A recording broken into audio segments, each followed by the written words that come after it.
tribalisme pour faire place à la monnaie. Va augmenter de 50% le prix de vente du cacao. Population, on peut plus. On peut plus, j'ai appelé.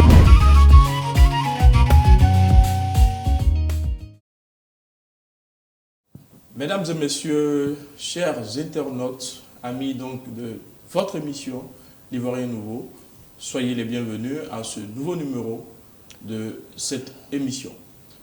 Malgré les nombreux efforts fournis par le gouvernement ivoirien en vue d'éradiquer complètement de notre système scolaire et universitaire la tricherie, fort est de constater que ce fait est encore récurrent malheureusement dans nos différents centres lors des examens scolaires.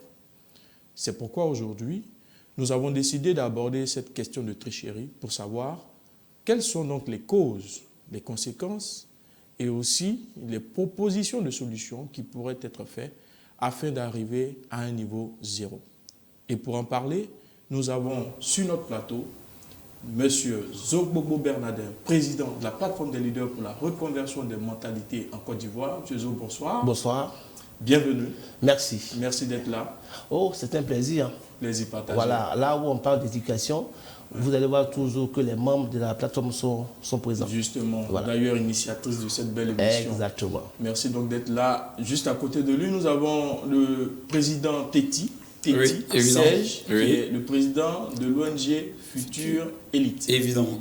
Bonsoir. Bonsoir. Et bienvenue. Merci. À l'émission L'Ivoirien Nouveau. Merci beaucoup.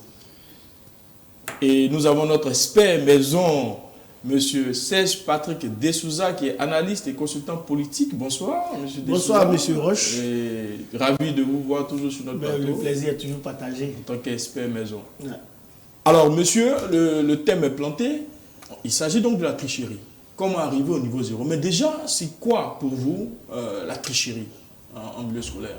Président Teti. Ok, merci beaucoup, monsieur. Et je rappelle que je suis Serge Teti, président fondateur de l'ONG Future Élite. Il faut souligner que l'ONG Future Élite a pour vision l'éveil des consciences sur l'importance des études. D'où votre présence, n'est-ce pas, sur le plateau. Merci. Par rapport au terme. Effectivement. Ouais. Donc, pour moi, la tricherie, de façon simple, pour moi, je peux dire que la tricherie, c'est le fait d'être incapable d'apprendre. Donc, du coup, quand tu te sens incapable d'apprendre, alors tu te dis quoi? Tu te dis non que... Tu utilises les troisième moyens pour pouvoir... voilà. En se jugeant ainsi, alors, du coup, tu t'obliges à faire ce que la conscience ou les lois de la société ne te dit pas de faire. D'accord. En fait, c'est pas, la tricherie n'est pas le fait d'être incapable d'apprendre. La tricherie, c'est tout comme la fraude. C'est tout simplement le fait de contourner les voies normales qui sont définies par les valeurs, les différents principes qu'on s'est fixés pour atteindre un objectif. Si la tricherie, c'est déjà le fait de ne pas respecter les principes, c'est de contourner les voies normales définies par la loi, définies par les principes, définies par les valeurs, définies par les conventions qui font de nous une société humaine normale. C'est le fait de contourner cela et passer par des moyens plus faciles, par des moyens qui vont corrompre les différentes sensibilités morales pour atteindre l'objectif. Justement, et nous avons vu quand même pas mal de cas pour cette année déjà 2023-2024.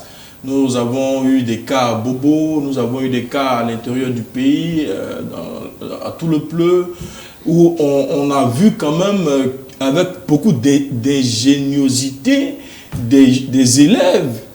Ça donne à la tricherie en mettant des téléphones dans leur tapettes, leurs sandales et tout ça.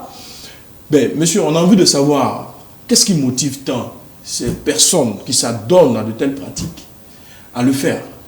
Quelles sont donc les causes réelles de la tricherie? Bien, merci. Je pense que tout à l'heure, on en parlait de définition, mais il fallait, pour moi, c'est des choses plus simples. Tricher, c'est aller à l'encontre des règles préétablies. C'est-à-dire que si on donne des règles, on dit, bon, voilà comment on fait pour atteindre cela. Et quand tu contournes ces règles, je pense que tu as triché pour aussi répondre le plus facilement possible. Et pour répondre à la question, vous parlez de démotivation. Mais je pense qu'aujourd'hui, il y a beaucoup de problèmes. D'abord, on parle de tricherie qui est un phénomène que nous vivons d'une façon ou d'une autre dans cette société. Et d'autant plus que c'est dangereux, non seulement dans la société, mais quand on parle de tricherie à l'école, là où on forme les cadres, là où on forme ceux-là même qui vont prendre le relais dans ce pays, ça devient encore plus inquiétant. Et quand on entend ces chiffres qui parlent, je pense qu'il y a lieu de vraiment s'interroger là-dessus. Les causes, je pense que c'est d'abord l'inconscience, d'accord? Ces jeunes qui fraudent n'ont pas conscience de ce qu'il faut, parce que ce qu'ils ne savent pas, c'est que en trichant, ils n'arrivent pas à développer eux-mêmes leurs capacités. Ils n'arrivent pas à apprendre pour connaître. Ils n'arrivent pas à s'instruire. Et donc, ça devient dangereux dans la mesure où ils vont faire un parcours scolaire vide parce qu'ils n'auront pas appris quelque chose. Sans capacité, sans compétence. Et aujourd'hui, on le voit dans nos sociétés, les gens qui ont fait de longues études et au finish, ils n'ont rien appris pour eux. Voilà aujourd'hui à quoi nous sommes confrontés, d'accord, quand on parle de tricherie, surtout à l'école. Ok, merci M. Zo. Okay, je voudrais dire quelque chose. Tout à l'heure, nous sommes dans un contexte qui concerne les élèves. M. Desouza a bien défini tout à l'heure la tricherie. Vous voyez, moi j'ai dit personnellement, quand je regarde, je dis que, puisque ici c'est les élèves qui sont pointés du doigt. Donc, un élève qui triche, alors c'est parce qu'il se sent incapable d'apprendre. D'accord. Mais ce n'est pas la définition. Non. J'ai dit, moi, personnellement, il n'est pas dit. C'est vrai qu'on ne va pas refaire le débat de la définition de la tricherie. Mais là, nos internautes ont envie de savoir pourquoi aujourd'hui les élèves, les étudiants, pendant les examens, fraudent, trichent. La raison, c'est quoi? Quel est le motif réel? Tout à l'heure, le président Zo a parlé de...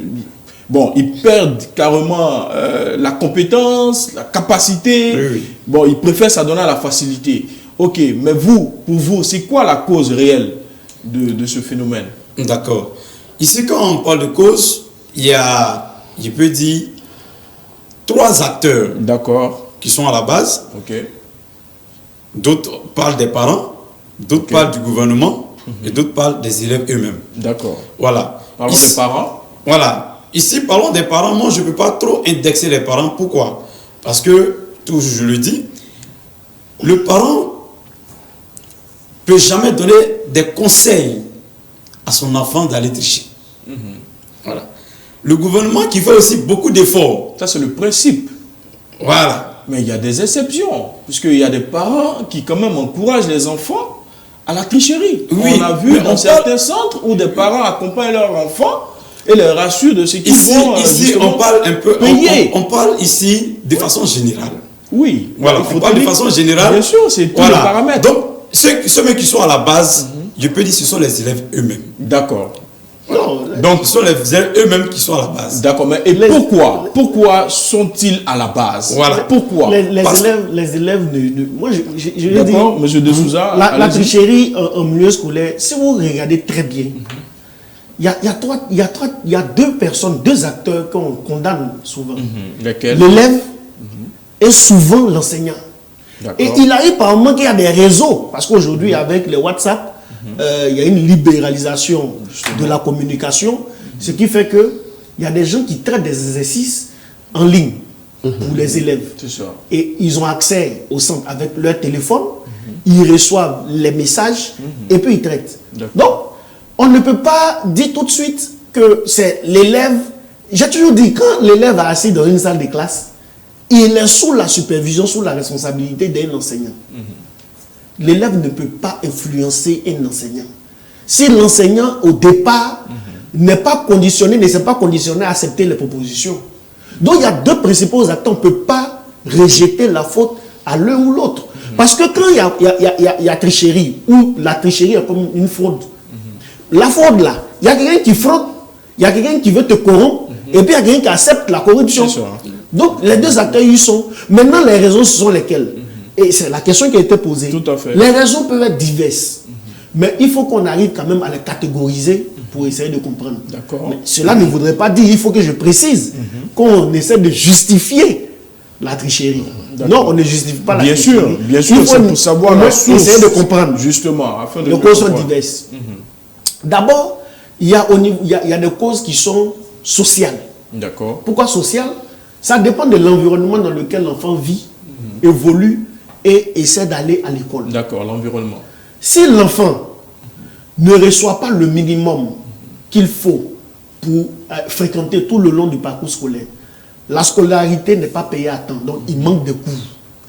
Et il y a une pression des parents qui a tendance à le comparer ou à comparer ses résultats à un enfant ou à son ami qui lui évolue dans des conditions plus adéquates avec les livres, tout ce qu'il faut, tout et tout. Et on dit, mais pourquoi est-ce que toi tu n'as pas le même résultat que celui-là? C'est que tu n'es pas intelligent. Dans le souci de satisfaire ses parents, mais il va prendre les moyens qui sont à sa disposition. Et si la possibilité de tricher est à sa disposition, il va tricher. C'est sûr. Autre cause, il y a l'influence. L'enfant, il est éduqué, hein, mais il y a l'influence aussi de l'enfant, de l'environnement dans lequel il évolue. D'accord. Vous voyez, on est avec, je prends le cas de Facebook. Tous les enfants aujourd'hui, pas que à l'école primaire, mais pour la plupart, c'est rare même d'entendre au CEP que les gens trichent. On parle de BPC et les terminales. Mais pour la plupart, c'est des jeunes qui sont sur les réseaux sociaux. Et lorsqu'ils se connectent, on voit des jeunes qui sont là, qui ne font rien. Ils se promènent dans les bars, dans les maquis, ils dansent, ils ont des trucs. Et un bon matin, on dit, celui-là, il a eu son BPC, il a eu son bac. Pourtant, l'enfant sait que ce dernier-là, en classe, en réalité, il n'a même pas de bonnes notes à l'école. Comment tu as fait pour avoir les bonnes notes? Il va te dire, Joe, moi, en tout cas, de temps en temps, voyez ce que je fais. Mais l'enfant va le suivre dedans. Donc, il y a une influence. Et le troisième point, il y a aussi ce qui fait qu'un enseignant est souvent enclin à accepter qu'il soit à accepter les petits pots de vin, les petits trucs. Pourquoi? Parce que les conditions de formation, les conditions d'exercice de l'enseignant en tant que professionnel, souvent les conditions ne sont pas réunies. Est-ce que c'est ça peut 80% qui va justifier non, je ne justifie pas, mais on cherche des causes. Et quand on dit on cherche des causes, les causes n'ont pas forcément pour vocation à justifier. Les causes ont une vocation. Identifier le mal et essayer de régler de sorte à ce que le mal ne puisse plus se poursuivre. Près de 50% des élèves en Côte d'Ivoire sont dans des écoles privées. Et si on fait de la marginalisation des moyennes, il y a une sorte de concurrence entre les écoles, mais c'est normal que souvent, les fondateurs, souvent des enseignants ou souvent des acteurs, pas forcément enseignants, même des parents, peuvent s'impliquer dans le système de tricherie, tout simplement parce que s'il y a eu plus de résultats, s'il y a eu 50% de réussite et que mon voisin de l'autre côté a eu 60% de réussite, ça veut dire que moi, mon école est plus crédible, j'aurai plus de clients. Ce sont des choses qui sont réelles à ne pas négliger et qui font partie des différentes raisons qui motivent à la fraude. Un enseignant, par exemple, qui est payé à l'heure, et on va y arriver, mais voici un fait, je termine par là. Un enseignant qui est payé à 800 francs l'heure ou même 1000 francs l'heure. Et durant l'année scolaire, au privé, les heures perdues ne sont pas payées. Il y a peut-être une grève, il y a un jour férié, ou alors on termine un peu plus tôt l'année. Mais c'est son seul gagne-pain. Tout ce qui lui reste, c'est quoi? À la fin du mois, il a pratiquement 30 000 francs. Et encore là, c'est difficilement qu'on paye les 30 000 francs là. Pourtant, il doit payer ses factures. Alors que quand il doit aller donner l'enseignement, il doit être bien habillé pour servir d'exemple aux élèves. Alors qu'il doit toujours avoir des documents pour pouvoir, mieux encadrer les élèves. Ce dernier n'est pas dans les conditions, mais il peut être à un moment donné faible et dire, moi je vais... Mais ça ne justifie pas qu'il fraude. Justement, et c'est bien dit. Justement, nous sommes... en train de partager ces idées pour savoir plus ou moins quelles sont donc les causes réelles de la tricherie. Et à travers les différentes interventions, nous avons vu qu'il y a plusieurs facteurs, notamment le facteur de manque de confiance en soi, dont a parlé le président Zo, la question socio-économique, la responsabilité des élèves et des enseignants, et également des parents qui a été brossé légèrement. Alors, monsieur, nous allons passer au micro-trottoir pour savoir ce que pensent les citoyens ivoiriens.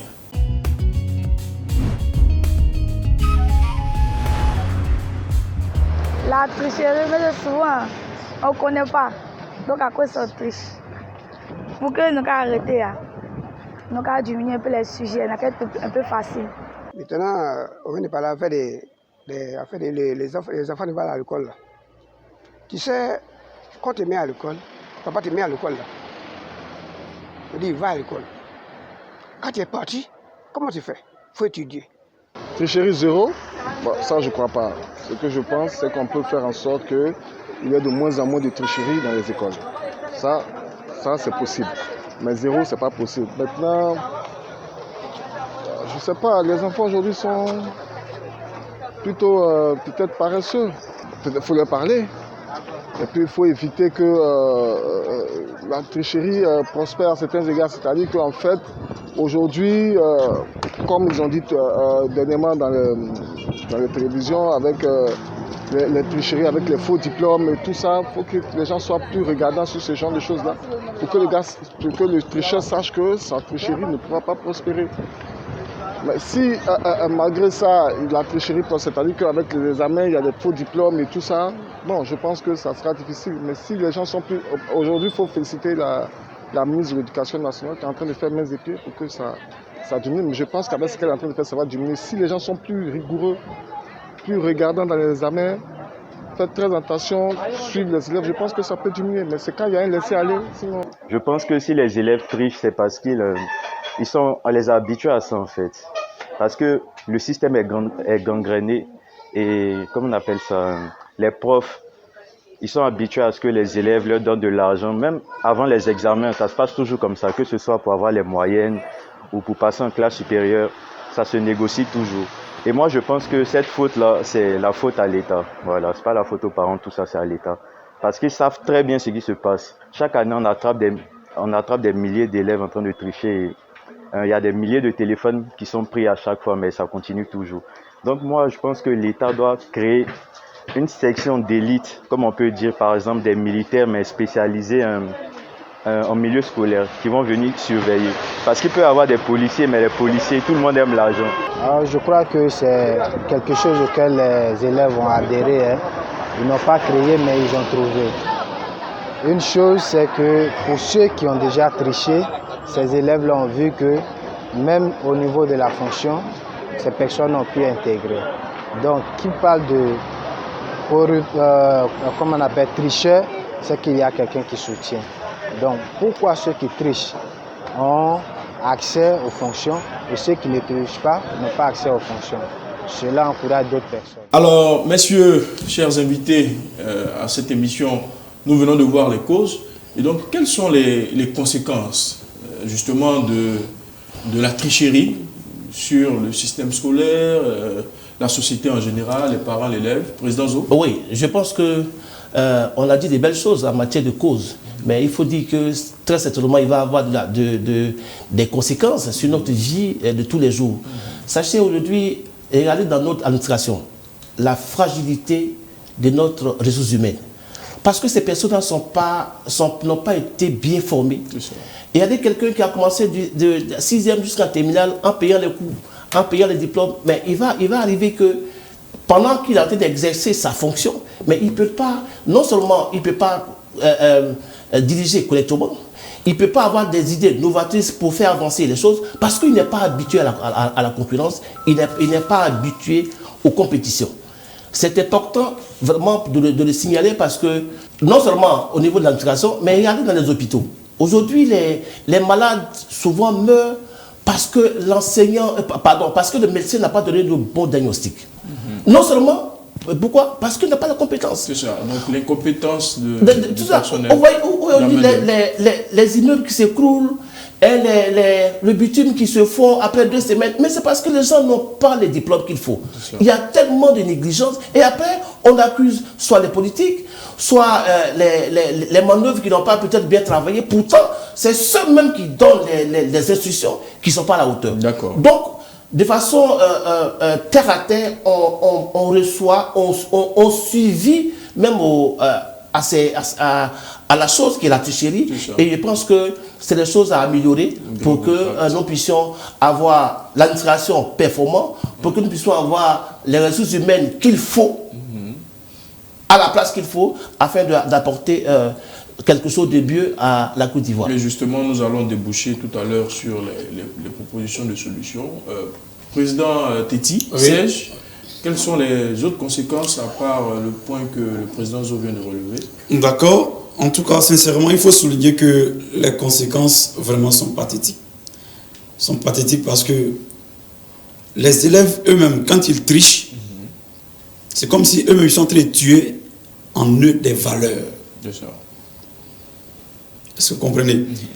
La tricherie, ça dit, donne une mauvaise image à la nation. À une nation, excusez-moi. Encore sur le plan national. Voilà. Les conséquences sont tellement pathétiques que la preuve en est que ils ont un niveau très faible. Donc vraiment, c'est pas forcément la tricherie, ça peut découler aussi du système éducatif qui est servi. Oui, on ne peut pas, s'il vous plaît, on ne peut pas, on ne peut pas. La tricherie est beaucoup soulignée, c'est pas forcément le système. On ne peut pas. Excusez-moi, donc on va permettre au président Téti de terminer et puis la tricherie, excusez-moi, juste le temps qu'il termine. Allez-y, président Téti. Pendant les examens, on trouve un pourcentage de tricherie élevé. Donc c'est ce qui fait que le diplôme n'est pas de qualité. Non, attendez. Tout à l'heure, il a dit ça peut être le système. Mais pourquoi on veut forcément pointer du doigt le gouvernement ou bien le ministère de l'Éducation? Écoutez-moi très bien. Les responsabilités sont partagées. Oui, attendez. Moi, j'ai été professeur d'anglais. Je fais un cours aujourd'hui, soit sur les jours de la semaine, the days of the week.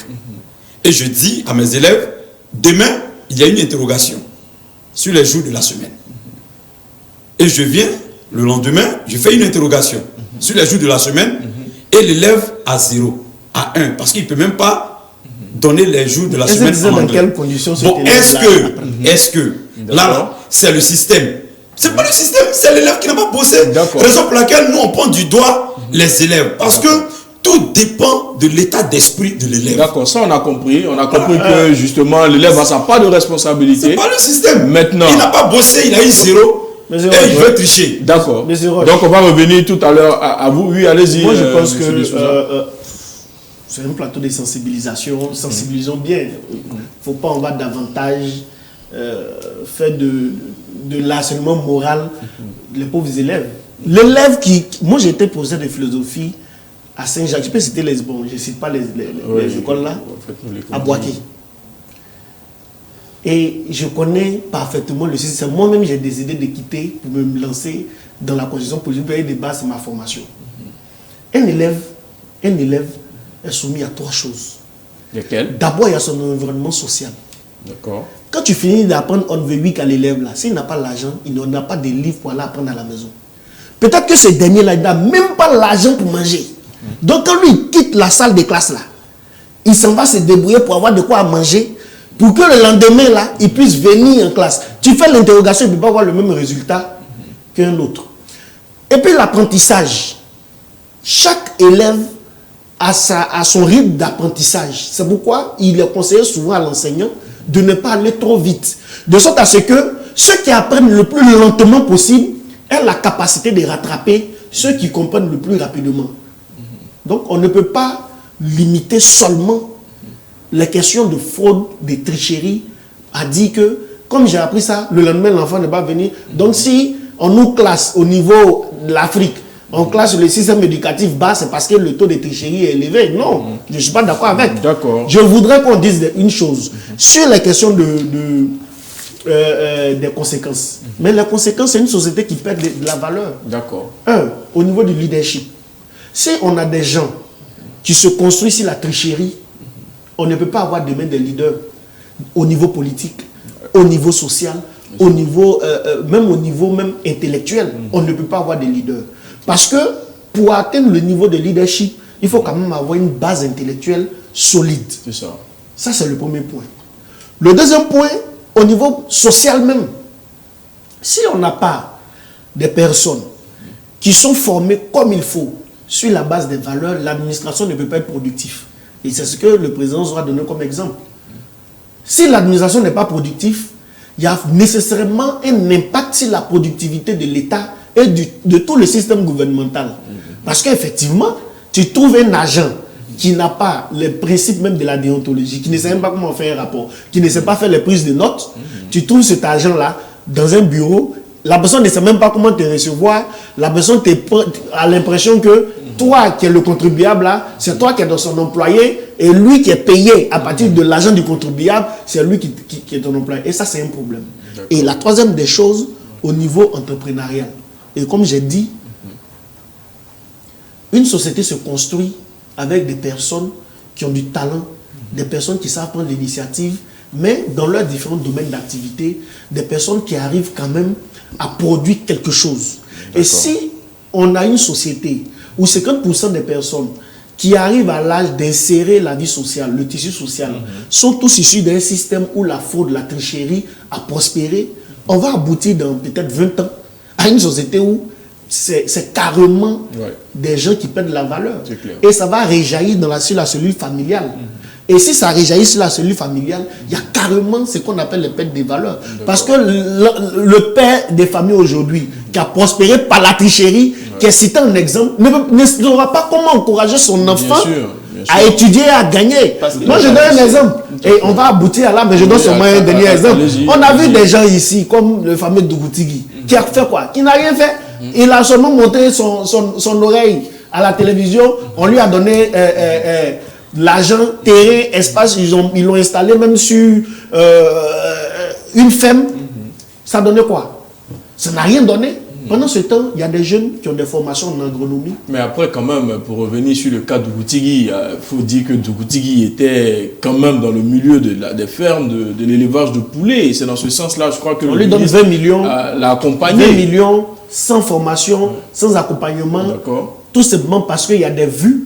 Et on dit oui, il faisait le ferme. Est-ce que c'est d'elle-même sa ferme? Vous pensez qu'il y a il est désormais un ouvrier là-bas, il a appris quoi? Un technique quand même qui a été fait. D'abord, pour la gestion de 20 millions, il y a un ensemble de valeurs. Sur la question de l'entrepreneuriat, il y a une base de compétences.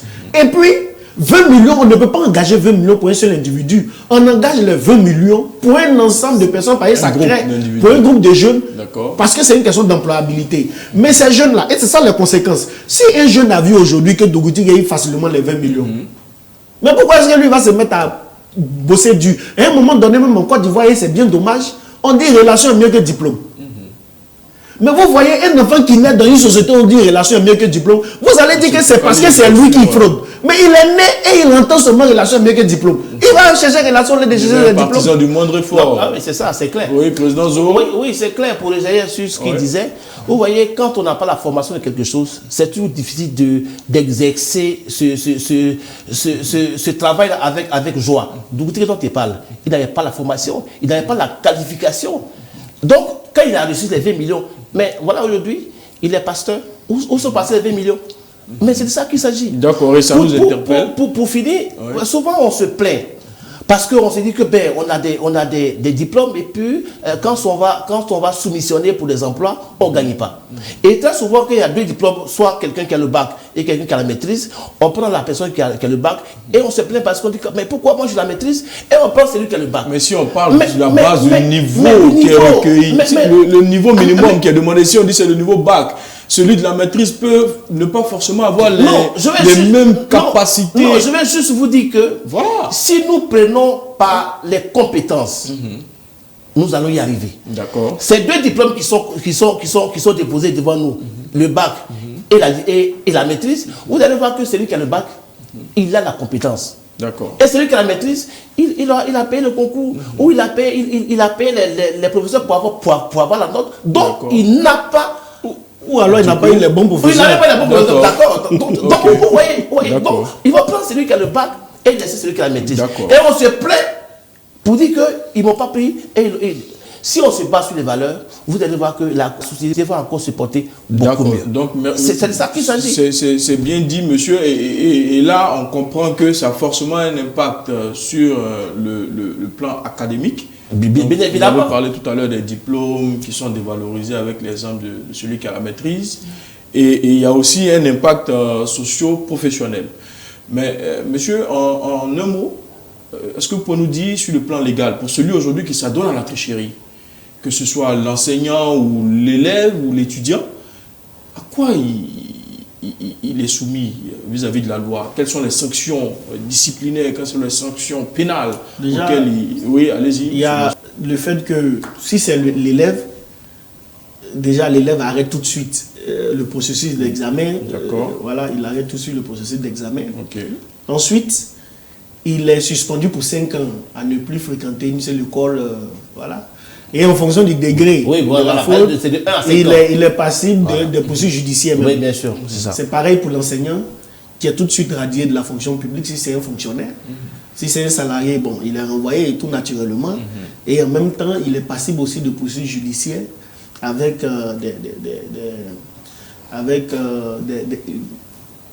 une peine de prison et puis voilà. Mais ce que je veux ajouter à ce niveau, allez-y, très rapidement. Oui, c'est que très souvent, on n'a pas une bonne politique, une bonne communication autour de ces choses-là. Ces gens qu'on prend en train de frauder, on leur donne peut-être des 1 an, 5 ans, comme on l'a dit, mais combien de fois ils vont faire une promotion, je vais dire qu'ils vont faire une communication dessus pour que ces jeunes qui sont en train d'apprendre arrivent à comprendre que c'est parce qu'il a triché qu'il est là aujourd'hui. C'est parce qu'il a triché qu'il est pointé du doigt. Si on mène une politique dans ce sens-là, ces jeunes-là vont certainement être désespérés parce qu'ils ont vu le gars qui allait en prison, qui a perdu son emploi parce qu'il a triché, ça peut servir d'exemple. Et justement, cela va nous permettre de déboucher sur les éventuelles solutions qui pourraient être mises sur la table afin qu'on arrive justement, comme notre thème l'indique, au niveau 0. Alors, mesdames et messieurs, chers internautes, vous qui nous prenez en marche, vous êtes à votre émission, l'émission 100% Ivoire, l'émission L'Ivoirien Nouveau. Et aujourd'hui, nous abordons la question de la tricherie, donc en milieu scolaire, pour savoir les causes, les conséquences. Nous venons donc d'élucider cela. Nous allons maintenant passer aux solutions. Alors, messieurs Zo, Bobo Bernardin, monsieur Teti et monsieur Desouza, qui prend le lead pour les solutions concrètes. Ok, les solutions concrètes, je pense que toujours je dis que l'ONG Future Élite pointe du doigt les élèves. Parce que les élèves doivent prendre conscience. D'accord. Je dis toujours que tout dépend de l'état d'esprit de chacun. D'accord. Toi, en tant qu'élève, tu veux réussir dans ta vie. Quel est ton état d'esprit d'abord? Voilà. Quel est ton état d'esprit? Parce que c'est à partir de ton état d'esprit que tu vas te projeter. Donc, ici, pour les solutions, je pense que j'ai au moins 4 solutions. Allez-y, très rapidement. Voilà, très rapidement. Vous avez déjà abordé la question de la conscientisation des jeunes, la prise de conscience des jeunes. Voilà, parce que notre mission, c'est de sensibiliser, encadrer et suivre. D'accord. Pour arriver à un changement de mentalité. D'accord. Voilà. Donc, je voudrais que l'État, d'abord, l'État ramène la rigueur de la chicotte. Ok. Voilà, la rigueur de la chicotte. Parce que quand il y a la rigueur, l'enfant va comprendre ce qu'on appelle le sérieux. Quand on dit chicoter. Et puis encore, en plus, l'État doit donner le pouvoir que l'enseignant avait auparavant. C'était quoi le pouvoir de l'enseignant auparavant? Voilà. L'enseignant pouvait punir l'enfant. Voilà, l'enseignant pouvait punir l'enfant. Mais aujourd'hui, on constate que les enfants ont plus de pouvoir que l'enseignant. Voilà. D'accord. Où tu ne peux plus souvent faire sortir l'enfant, ou quand l'enfant fait quelque chose et que tu veux vraiment peut-être l'influencer un peu, mais l'enfant même, il y a des enfants, il y a des élèves qui giflent le professeur. Oui, on a vu des voilà. Donc, et les parents aussi doivent vraiment suivre les enfants. Parce qu'il y a des parents même qui ne vont même pas à l'école. Pour savoir comment son enfant se comporte, pour voir, voilà. Il ne peut pas y avoir du changement sans suivi ni encadrement. D'accord. Donc, première chose, les élèves, l'État doit prendre des dispositions et les parents. D'accord. On a bien compris. Oui, monsieur Desouza. Déjà, pour éviter qu'en Côte d'Ivoire, on a encore ce scandale-là malheureux des douaniers. Des gens qui sont à la douane, mais qui ont de faux diplômes. Ça, ce ne sont pas des élèves. Ça, c'est tout un système administratif. C'est pas encore avéré. Hein? Ils sont dans les enquêtes. Ils ont mis des gens en prison. Des présomptions. J'ai dit, ils ont mis des gens en prison. Alors, l'État a arrêté... D'accord. Mais tu veux quoi? L'État a arrêté des gens, les a mis en prison. Donc déjà, pour éviter qu'il n'y ait plus ça, comprenons que la question de la fraude n'est pas seulement de la responsabilité de la tricherie en milieu scolaire, n'est pas que de la responsabilité du ministère de l'Éducation nationale. Le ministère de l'Éducation nationale a 3 étapes. Il y a la sensibilisation. En début d'année, souvent il y a des thèmes. En début d'année, on donne des thèmes. Ça mobilise à la sensibilisation.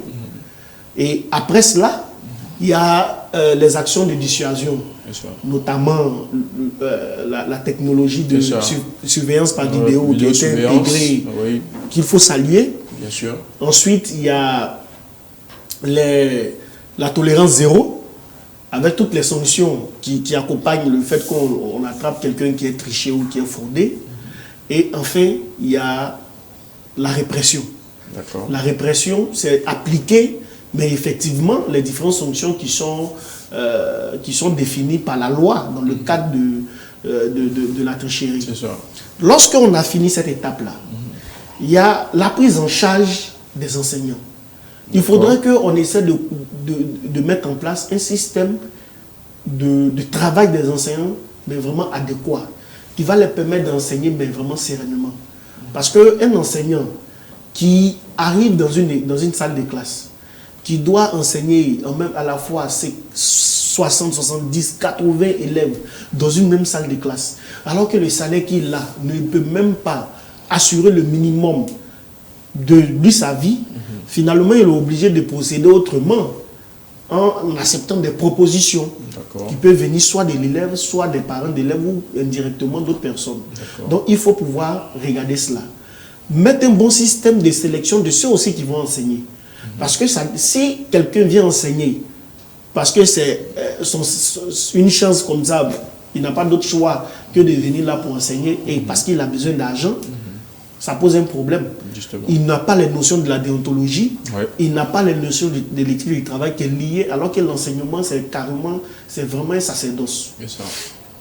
Ensuite, il y a des ministères qui sont connus, notamment le ministère de la jeunesse et du service civique. Il y a certains ministères qui sont le ministère de la famille, de la femme, tout et tout. Il y a certains ministères qui sont connus, qui doivent vraiment s'impliquer davantage, notamment la sensibilisation, la lutte au zéro grossesse en milieu scolaire. Ce sont des choses qu'il faut pouvoir essayer de prendre en compte. Et ensuite, il y a les parents.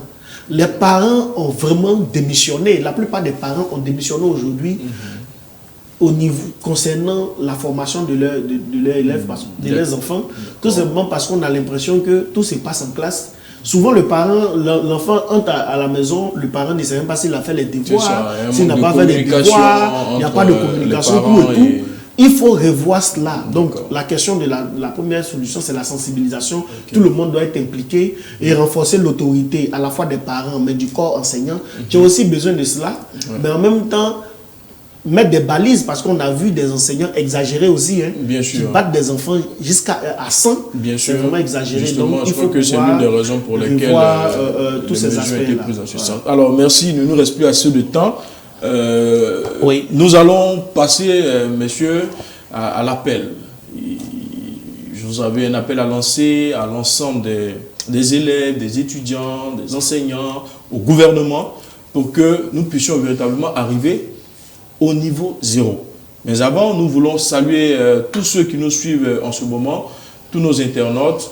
N'hésitez pas, comme vous le faites si bien déjà, de mettre en commentaire ce que vous pensez de ce sujet ou de nous partager des sujets que vous souhaiterez que nous abordions ensemble. Merci donc d'être connectés assez nombreux. Nous voulons profiter pour saluer au passage Doini Nakwe, Abel Saint-Paulin qui nous suit, Nedi Mabea, Joanna Yomi, Romaric Hachi, et toutes ces personnes qui sont là, dont nous ne pouvons pas dire les noms maintenant, au risque de ne pas pouvoir terminer l'émission, il ne nous reste plus assez de temps. Merci donc de nous suivre. Alors, messieurs, votre appel. Oui, en tout cas, merci, monsieur Roche. Nous avons dit beaucoup de belles choses sur ce plateau, mais il faut dire qu'il faut une synergie d'action. Une synergie d'action entre les parents, d'élèves, les parents, tout court, des enseignants, et surtout la société civile que nous sommes. Il faut une sensibilisation. Je pense que le début du changement commencera par la sensibilisation. Il faut sensibiliser les enfants pour leur dire ce qui est bien. Il faut leur dire, si vous trichez, voilà à quoi vous allez ressembler, voilà à quoi va ressembler votre lendemain. J'ai envie de dire, président, dites-leur, oui, adressez-vous à eux directement. Oui, bien sûr, c'est ce que je suis de dire. Voilà. Si vous trichez demain, si vous trichez, vous n'aurez pas non seulement des vrais diplômes, si vous trichez, vous n'aurez pas la connaissance, si vous trichez, vous n'aurez pas la compétence, si vous trichez, vous ne pouvez pas développer votre intellect, vous ne pouvez pas vous mesurer au grand, parce que aujourd'hui, on est grand que parce qu'on sait. Si tu ne connais rien, tu n'es rien. Et donc, il faut apprendre, il faut connaître, il faut se cultiver. Voilà, les grands hommes qu'on connaît aujourd'hui, ils sont grands parce qu'ils ont quelque chose dans la tête. Et aujourd'hui, nous sommes en perte de mémoire parce que nos enfants n'arrivent plus à retenir, parce qu'ils passent tout le temps à tricher. Donc l'appel qu'ils lancent aujourd'hui, c'est un appel non seulement aux élèves, mais aux parents. Très souvent, l'autre disait, les parents, ils viennent, ils rentrent tard, ils sont tôt. Ayons le temps pour nos enfants. Même dimanche, même 1 heure de temps, passons avec nos enfants, parlons-leur, donnons-leur des conseils. Disons aux enfants que s'ils trichent, voilà à quoi ça va ressembler leur lendemain. Ils vont comprendre.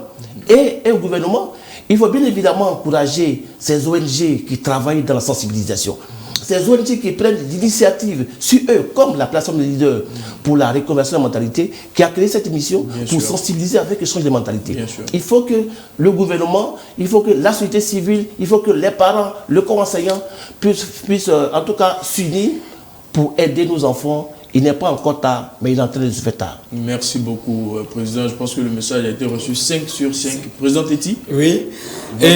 Chers élèves, chers étudiants, nous sommes ONG Futur Élite.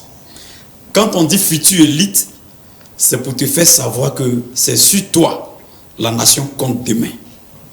C'est sur toi la famille compte. Regardez ce logo. Regardez ce logo. Qu'est-ce qu'il veut dire? Ce logo veut dire que l'Afrique est toujours en arrière-plan. Parce qu'il a un pied. Mais qui va mettre en équilibre l'Afrique pour que l'Afrique puisse courir et dépasser les autres? C'est nous. C'est vous. Mais si tu ne te mets pas au travail, si tu ne te dis pas que tu dois être le leader de demain, tu seras toujours dernier. D'accord. Merci. Je pense que le message est passé. Merci, Président Teti.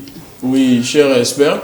Déjà, moi, le message que je lance, c'est que la question de la tricherie est une question qui est partagée, dont les responsabilités sont partagées entre les parents, l'enfant et le corps enseignant, le gouvernement, le système enseignant, tout ça. Chacun fait ce qu'il peut à son niveau, mais ce n'est pas suffisant. Atteindre le niveau 0, c'est vraiment beaucoup d'efforts qu'il faut fournir. Donc, il faut l'implication de tout le monde. C'est d'ailleurs pour cela que je félicite la plateforme pour l'initiative de l'émission et surtout pour les sujets de sensibilisation qui sont abordés. Merci. C'est vraiment important. Il faudrait qu'il y ait ce genre d'initiatives qui se multiplient, pour qu'on sache que la Côte d'Ivoire de demain, c'est la jeunesse. La Côte d'Ivoire fait 75%, la population ivoirienne fait 75% des jeunes. Si les 75% des jeunes, on a 50% qui sont issus des systèmes de fraude, je crains que dans 50 ans, la Côte d'Ivoire ne puisse pas progresser. Et donc cela, il va de l'avenir de la nation. Il faudrait donc qu'on mobilise nos efforts pour pouvoir atteindre l'objectif commun. Je termine à féliciter tous ceux qui ont réussi au CEP avec 83%. Je félicite vraiment ce chiffre. Je félicite André Sylvain Conan, qui s'est engagé véritablement dans la zone de Bokanda à l'Est. Aujourd'hui, on a de très bons résultats, avec des résultats de 100% même dans certains centres. Et donc, il faut ce genre d'initiatives citoyennes qui vont permettre à appuyer aussi les initiatives de l'État. C'est ça aussi, être un citoyen actif. Et donc, je félicite ces 83 élèves et dis aux 14%. C'est 83%, je les félicite, mais dis aux 14% que l'échec n'est pas synonyme Le manque de compétences. Le manque de compétences, l'échec n'est pas synonyme d'impuissance. Qu'ils les reprennent, mais je pense qu'ils vont arriver plus loin. Je félicite les 3 premiers meilleurs au niveau national. Ils ont été vraiment à la hauteur avec pratiquement 19% de moyenne. C'est quelque chose qu'il faut féliciter. Super. En tout cas, merci à vous pour vos différentes interventions pertinentes. Messieurs, M. Zo Bobo Bernardin, je rappelle que nous recevons pour ce sujet M. Zo Bobo Bernardin, qui est le président de la plateforme des leaders pour la reconversion des mentalités en Côte d'Ivoire, initiateur d'ailleurs de cette émission d'Ivoirien Nouveau. Merci, Président, d'avoir répondu encore à notre invitation. Merci. Remerciements également au président fondateur de l'ONG Future Elite, le président Teti. Merci de répondre à notre invitation. Merci. Et un grand merci également à notre expert maison, Monsieur Serge Patrick Souza, analyste et consultant politique. Merci à vous. Alors à vous, chers internautes, nous avons pris beaucoup de plaisir à partager ce moment avec vous. Nous voulons encore saluer et féliciter tous ceux-là qui font de l'excellence leur cheval de bataille et tous ceux-là qui ont réussi à les différents examens au niveau du CEP et souhaiter bonne chance à ceux-là qui ont présenté le concours, l'examen du BAPC et très bientôt qui vont présenter l'examen du bac. Alors, amis internautes, c'est fini pour aujourd'hui. Votre numéro de l'émission L'Ivoirien Nouveau s'achève et nous sommes très heureux de partager ce moment avec vous. Passez une excellente soirée et à très bientôt pour un autre numéro de l'émission L'Ivoirien Nouveau. Bye.